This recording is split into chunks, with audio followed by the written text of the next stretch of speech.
దేవాలయాలకు విద్యాలయాలకు దూరంగా మద్యం దుకాణాలను ఉంచాలి. మద్యం సేవించడం వల్ల కలిగే దుష్ప్రభావాలు వివరించాలి. కౌన్సిలింగ్ కేంద్రాలను ఏర్పాటు చేయాలి. కల్తీ మద్యం బారిన పడితే అనారోగ్యం పాలే మరణాలు సంభవించవచ్చు. ఆంధ్రప్రదేశ్ రాష్ట్రంలో అమలవుతున్న మద్యం పాలసీ ముగిసి కొత్త లిక్కర్ పాలసీ రూపకల్పన చేసి రాష్ట్ర ప్రభుత్వం మంత్రివర్గ ఉపసంఘం ఏర్పాటు చేసి పూర్తి పారదర్శకత పాటిస్తూ 100% నియమ నిబంధనలు అమలు జరిగేలా రూపొందించిన పాలసీ అమలు చేయాలని ఎస్సీ ఎస్టీ బీసీ మైనార్టీ మహిళా ఐక్యవేదిక కర్నూలు నగర అధ్యక్షురాలు మిసాల సుమలత రాష్ట్ర ప్రభుత్వాన్ని కోరారు.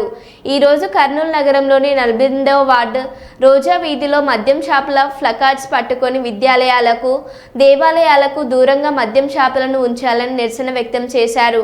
ఈ సందర్భంగా నగర అధ్యక్షురాలు మిసాల సుమలత మాట్లాడుతూ ఆంధ్రప్రదేశ్ రాష్ట్రంలో 2024 అక్టోబర్ నుంచి కొత్త మద్యం దుకాణాలు ఏర్పాటు చేసే ముందు వార్డు గ్రామ సభలు ఏర్పాటు చేసే తీర్మానం జరిగిన తర్వాతనే దుకాణం ఏర్పాటు జరిగేలా ఉన్న నిబంధనలను అమలు చేయాలని, మద్యం సేవించిన వారి వల్ల తగాదాలు అల్లర్లు జరిగే అవకాశాలు తగ్గించవచ్చు అన్నారు.